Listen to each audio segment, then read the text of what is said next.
કૃષ્ણ તો સવારના વાગી ગયા છે 8:30 અને જોઈ શકો છો પાર્કિંગ એકદમ મસ્ત આપણે ક્લીન થઈ તો વાગી ગયા છે સવારના 10:30 અને મમ્મી અહીંયા કિચનમાં કંઈક બનાવી રહ્યા છે તો આપણા ગાજર અહીંયા તૈયાર થઈ ગયા છે।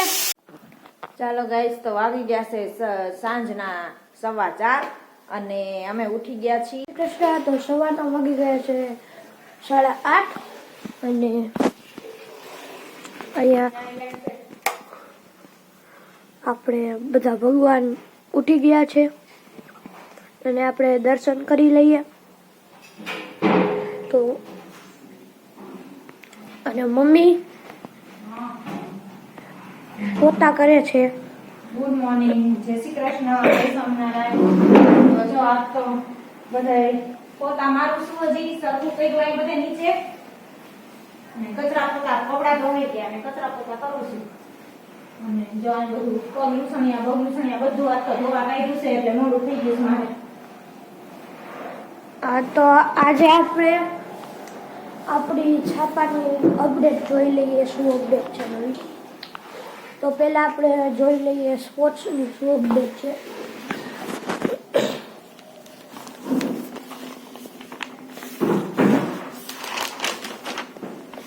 પહેલા તો જોક્સ, પછી અમેરિકામાં નાઇટ્રોજન ગેસથી સર્જાય મોતનો વિવાદ, પછી જમીન નીચે યુદ્ધ, 2 ટુકડામાં વહેંચાઈને ભારતીય પ્લેટ પાતાળ તરફ ધસી રહી છે, હિમાલયમાં મોટા ભૂકંપની આશંકા, મલેશિયાના પેનંગ ટાપુ પર વાર્ષિક થાઈપુસમ ઉત્સવનો પ્રારંભ।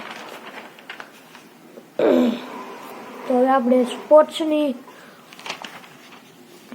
ચોકલેટ આપવાના બહાને લઈ જઈ બાળકી સાથે શખ્સે કર્યા હડપલા,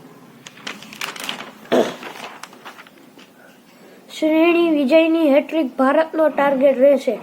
આજથી ઇંગ્લેન્ડ સામે પ્રથમ ટેસ્ટ મેચ, ઇંગ્લેન્ડે 3 સ્પિનર્સને સ્થાન આપ્યું, ભારતે અશ્વિન અને જાડેજાની સાથે કુલદીપને રમાડે તેવા સંકેત, જાડેજા અશ્વિન પાસે વિશેષ સિદ્ધિ મેળવવાની તક, રોહિત શર્મા બાઉન્સરના વરસાદ માટે તૈયાર રહે, રેકોર્ડ બુક, જોય રૂટ, બેન સ્ટોક્સ તથા વિરાટ કોહલી પાસે સિદ્ધિ મેળવવાની તક, સૂર્યકુમારે સતત બીજી વખત ICC T20 player of the યરનો એવોર્ડ જીત્યો। તો અત્યારે તો ન્યૂઝમાં ઘણી બધી ન્યૂઝ છે અને થોડીક સારી છે અને થોડીક ખરાબ છે એવું દેશમાં હાલે છે। તો અમારું તો રૂટીન અત્યારે ચાલુ છે, જોઈ શકો છો પાર્કિંગ એકદમ મસ્ત આપણે ક્લીન થઈ ગયું છે। કેટલા દિવસ અહીંયા સાફ નહોતું થતું કારણ કે ઓલું જે આપણું આ પાર્સલ હતું એ હવે અંદર વહી ગયું છે, નકર પાર્સલ પહેલા અહીંયા હતું એટલે સાફ નથી થયું। તો આજે બધું સાફ થઈ ગયું છે ક્લીન એકદમ અને મમ્મી પણ એનું કામ ચાલુ કરે છે અને હું તમને એક વસ્તુ બતાવું, આ મારો વાવેલો બટેટાનો છોડ ઘણો મોટો થઈ ગયો છે, તો હજી બટેટું નીકળ્યું નથી પણ અને છોડ મોટો થઈ ગયો છે। તો વાગી ગયા છે સવારના 10:30 અને મમ્મી અહીંયા કિચનમાં કંઈક બનાવી રહ્યા છે। શું બનાવો છો? લસણિયા ગાજર બનાવું છું, જો મને બહુ ભાવે છે ને તો ગાજર લઈ આવી હતી ને તો મેં કીધું હાલો આજે લસણિયા ગાજર બનાવી નાખું। એટલે જો આમાં લસણ વાળી ચટણી ખાંડી લીધી છે,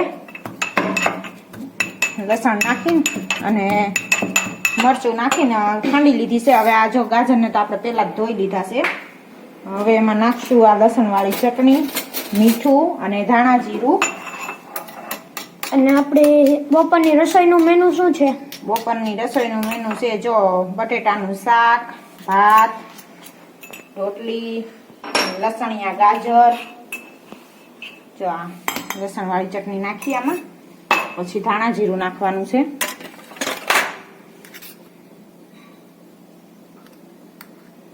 આમાં ખાંડ પણ 2 દાણા નાખી શકાય જો ગળ્યું ભાવતું હોય ને તો, ન ભાવે તો કાંઈ નાખવાની જરૂર નથી. અમે તો ગળ્યું નથી ખાતા બહુ એટલે ઓછું, અને સ્વાદ અનુસાર મીઠું નાખવાનું છે. અને માથે નાખવાનું સિંગ તેલ. તમે શિયાળાની સિઝનમાં તો બહુ મજા આવે આ લસણિયા ગાજર ખાવાની.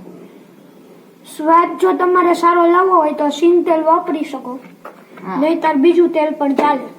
હવે એને આપણે આ બરાબર મિક્સ કરી દેવાનું છે આ બધું મસાલો. આ કાચો સંભારો બહુ મજા આવે લસણિયા ગાજર. અત્યારે શિયાળામાં આવે ને ગાજર હારા દેશી ગાજર, એટલે ખાવાની બહુ મજા આવે. સંભારા કરતા આ ગાજરનો ટેસ્ટ બહુ મજા આવે. 2 દિવસ માટે તમે બનાવી શકો, ફ્રીજમાં મૂકી દેવાના. પછી જો ઝાઝા દિવસ પડ્યા રહે તો પાછા હાવ ઓલા થઈ જાય ગાજર. 2 દિવસ પૂરતા જ બનાવવાના, ઝાઝા નહીં બનાવવાના. આ રીતને બધો મસાલો મિક્સ કરી દેવાનો. બધી ચટણી બટણી બધું છે ને ભાંગી જાય ને, લસણ આરે મિક્સ થઈ જાય ને, હાથ જ લેવો પડશે તો જ બધું મિક્સ થાય સરખું.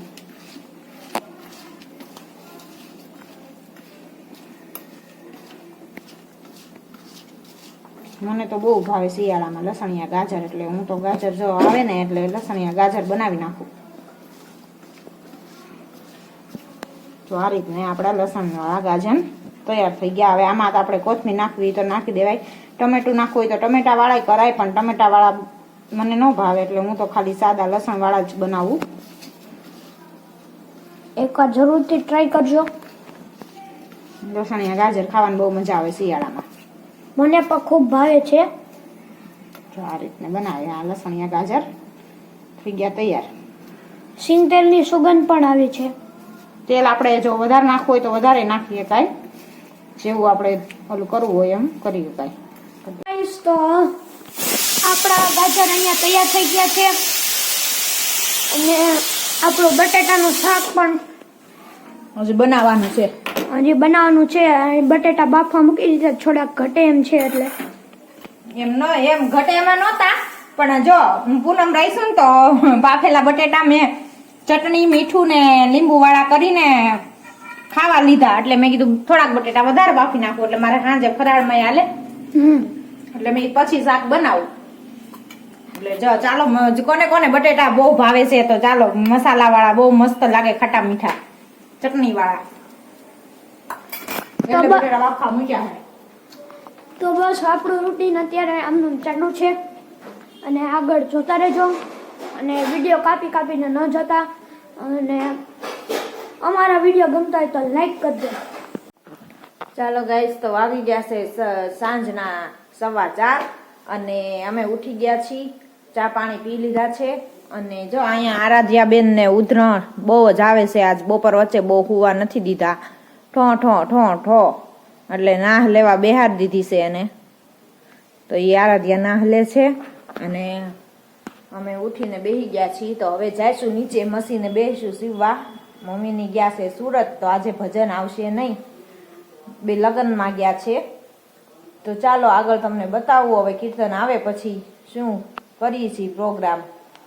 તો આજે છે પૂનમ, પોચી પૂનમ, ભાઈની બેનની પૂનમ છે આજ, તો એટલા માટે જો આરાધ્યા મસ્ત નાહ લેવા બેસી ગઈ છે, મોઢું નથી દેખાતું તમને.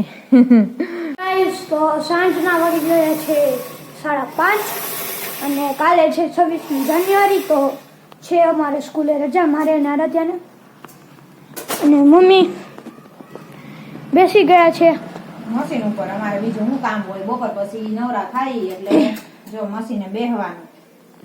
અને શર્ટ આવે એટલે અહીંયા હોય પાછા દેવાના હોય બુધવારે. તો અહીંયા લીધું છે અમે ફ્રીજ, કારણ કે આયરનું ફ્રીજ છે પાંચવડા ગામડે લઈ જવા માટે. અને આરાધ્યા થઈ ગયું હોમવર્ક? અડધું કરીને બેઠી જ જો, અડધું કે હું કાલ કરીશ, ન પૂરું કર્યું. કાલ રજા છે ને? કાલ રજા છે, હા, એટલે ઈ કાલ કરશે. અને ગામડે જવાનું 2 દીઠા પૂનમ ભરવા જવાનું વાતું થાય છે, પણ બંધ રહેશે, કઈ જવાતું નથી. હવે કાલ રજા છે તો કાલ જ જવાનું રાખ્યું છે. તો કાલે બધા જાશું ને? હા, કાલ તો રજા છે એટલે કાલ બપોર પછી આપણે બધા જાવું. એટલે આજ બંધ રહ્યું પાછું, તાર પપ્પાનું કામ આવી ગયું એટલે આજ ન જવાનું. તો તો બસ કાલે એન્જોય કરીશું અને જાશું આપણે ગામડે. અને તો બસ આજનો વિડીયો હું અહીંયા જ કરું છું. આજે બહુ જાજો નહીં લેવાય, સોરી. હમણાં દરરોજ લેટ થાય છે અને ભજન પણ નહીં આવે 2-3 દિવસ, કારણ કે બાવ્યા છે સુરજ લગ્નમાં. તો બસ આજનો વિડીયો હું અહીંયા જ કરું છું. લાઈક કરજો, શેર કરજો અને સબસ્ક્રાઈબ કરજો.